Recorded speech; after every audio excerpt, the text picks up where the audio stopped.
Marco Zicchinelli, presidente Confapi Venezia, oggi l'Assemblea dei Soci Venezia Treviso.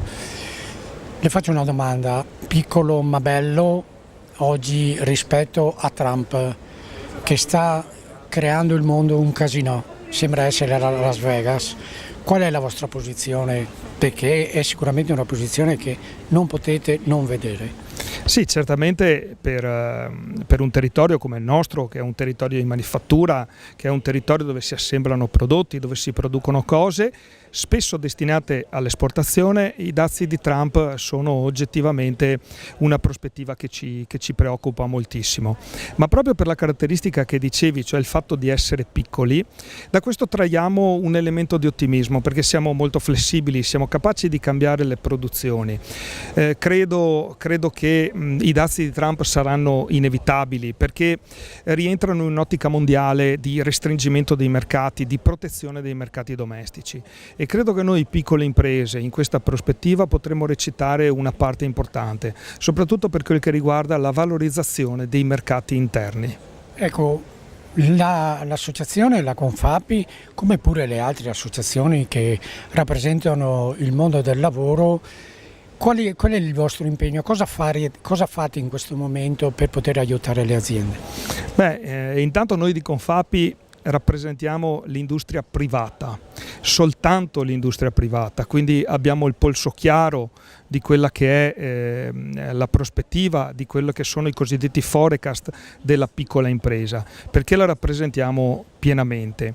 Quello che cerchiamo di fare è migliorare e agevolare tutti i processi di investimento e di formazione che sono necessari per affrontare i cambiamenti di un mercato che sicuramente nei prossimi anni si trasformerà in maniera veramente decisiva. Luca Fraccaro, presidente della Confapi Treviso. Le piccole aziende come si pongono rispetto a questa nuova situazione mondiale? È ovvio che noi non è che possiamo fare molto se non subire queste situazioni e comunque queste imposizioni, questo è chiaro, ma non solo per le piccole aziende ma anche per le grandi aziende.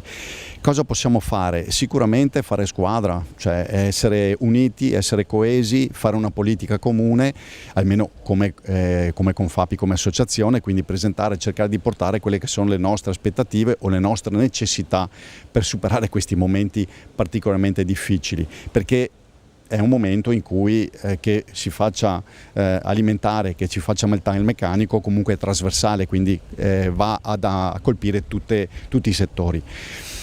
E sicuramente il fatto che l'azienda sia piccola, sì, allora diciamo anche lì si torna un po' sul discorso è meglio piccolo e meglio grande. È ovvio che i vantaggi che hanno una grande azienda strutturata sono molteplici, soprattutto magari in situazioni molto complicate come il mercato di adesso.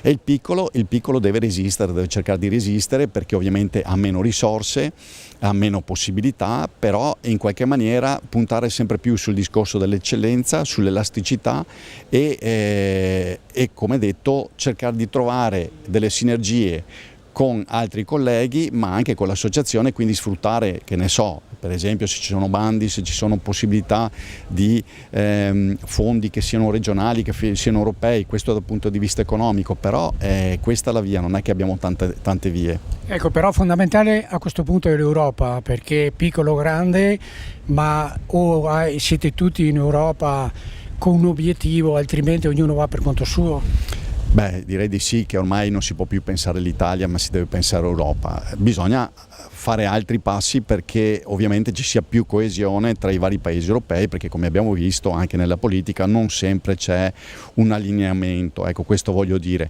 e questo sarebbe importante perché ormai, visto che siamo in Europa, dobbiamo essere un'Europa coesa, soprattutto per esempio anche dal punto di vista dei costi, perché non può l'Italia pagare molto di più l'energia elettrica, un 30, 40, 50% in più rispetto ad altri paesi europei, e questo è un grande scoglio per esempio.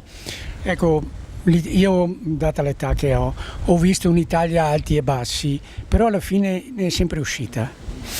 Beh, direi di sì, perché grazie al nostro patrimonio che abbiamo di personalità e di tutto se vogliamo, ma soprattutto la creatività, la lungimiranza, l'eccellenza che noi facciamo, noi dobbiamo puntare su quello, perché è quello che ci distingue, il fatto di avere il Made in Italy, il nostro Made in Italy, che è veramente un grande tesoro che abbiamo, dobbiamo salvaguardarlo e dobbiamo puntare molto su quello.